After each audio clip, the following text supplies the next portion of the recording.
I had a messed up childhood because my father wanted to set a good example for unity by enabling my narcissistic mother. So I called him a pathetic man in front of his family. My father has always been against any confrontation or arguments. He is extremely passive, refuses to stand up for himself, and avoids any conflict. If someone isn't paying attention while walking and bumps into him, he insists it's his own fault. If his employer would mess up his salary, he wouldn't bother fixing it. If a mechanic didn't properly repair his car, he would just accept it as is. This unfortunately resulted in a tumultuous childhood with my insanely narcissistic mother. She controlled his every move. She got him to quit his job and be a locked-in stay-at-home dad. She had him do every chore. She insulted him at every step. She cheated on him relentlessly and even brought APs into our home. She enjoyed making his life miserable every day and he never questioned it. My extended family, God bless them, were there for me so many times as much as they could be. They tried for years to make my father leave but he never budged. When she would direct her anger onto me, in the form of screaming, insulting or general demeaning, my father never once found the guts to stand up for me or support me. When I was a kid, if I cried to dad about something mom did or said to me, he would sweep it under the rug or just insist I forget about it. Hell, he would even try and justify it. As I grew older, I realized how messed up this was. My mother gladly kicked me out of the house when I was 18 and my father just sat there and looked sullen. Didn't say a damn thing. I joined the Air Force almost immediately and got stationed on the other side of the country. The dynamic was awful and I could have easily gone down the incel route if not for therapy and the amazing people I met along the way. It took years for me to get in a better mental space. I was filled with hatred. My mother left my father 2 years after I got stationed and utterly destroyed my father in the divorce. She was deleted a year later in a DUI with one of her APs. I took a lot of joy in hearing that it took her hours to die,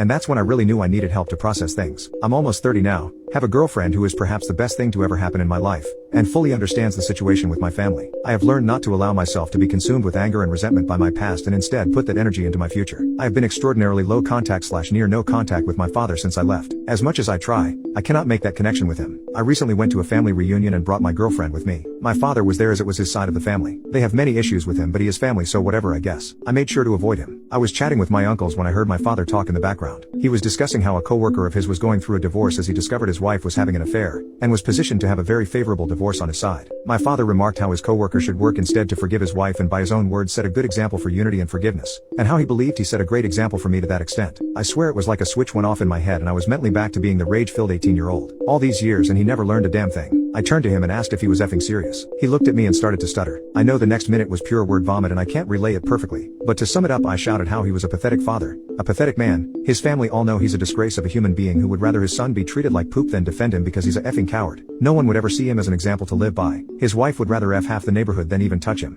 and he should never believe anyone respects him. I began to derail and ramble between my shouting and my girlfriend quickly took me out and drove me home. It was insane just how quickly being away from him made me feel better. She just held me when we got back and told me it was okay. Again, the best thing to ever happen to me. I was ashamed of how I lost it and am now going to resume my therapy. That's a given. However, I'm glad I finally unloaded what always needed to be said onto him. Extended family is pretty mixed with reactions. His brothers / my uncles said it was time for him to hear it from me. My grandparents are pissed I did that in front of the entire extended family, with some saying I should have done that behind closed doors instead of everyone. Update 1. When I was up the next morning I realized I needed to resolve the events of last night. I first spoke to my girlfriend and gave a sincere apology for having her see me like that. She reassured me that nothing was wrong. She'd known me for years and had always known me to be level-headed, and understood why I kinda snapped. She has a history of dealing with a narcissistic family so she understands the dynamic. She only really told me that it would be best to work on spending time around my extended family since my father will always be there. I told her don't worry, I'm immediately going to talk to them afterward to figure that out. So that part's fine. Looked like kind of an ass in front of her, but I'm making sure that doesn't happen again. I also informed of her my intentions to resume more therapy just to keep myself steady, which she was happy to hear. I called my grandparents and sincerely apologized as well for putting such a sore dent into their family reunion. That it wasn't appropriate, and while I still feel it felt good to say that to him, it should have been privately and not in front of everyone. I also told them that going forward,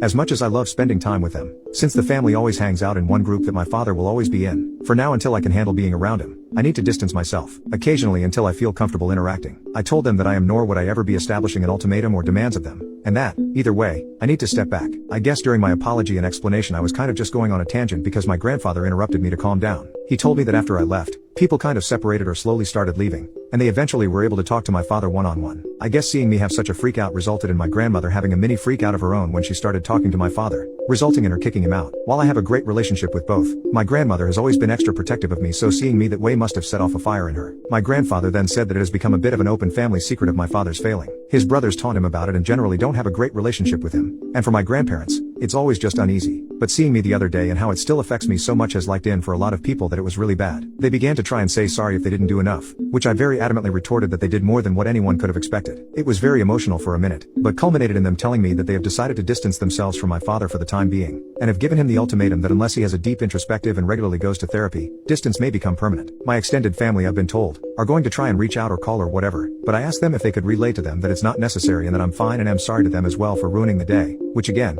they told me I shouldn't apologize for being hurt. Since then, extended family have sent some messages with the consensus that it's okay, with some older members complaining about my lack of respect towards my father. Finally, I texted my father hoping to meet at a local coffee shop and have a final talk. I met him and he didn't look good. I think his parents tearing into him finally got the message through. I had so many things I could have said, but I instead asked him first thing if the coworker he gave the advice to took it well. He just said that neither him nor several coworkers interact with him anymore. I asked him if he truly 100% believes that every single thing he did for me as a child was for my benefit. He didn't really say anything. I then finally asked if he has any regrets for how I was treated as a child, and if he thinks he ever did anything wrong. He looked utterly defeated and just mumbled that he could have done more. I could have poked and prodded and could have gone on another rant, but instead I told him this should be goodbye and I hope he gets the help he needs. I think finally unloading my frustrations was what I needed to finally be able to move on and find peace. I absolutely need to keep on track for therapy and admit that a public bitching moment isn't okay, but I should be fine.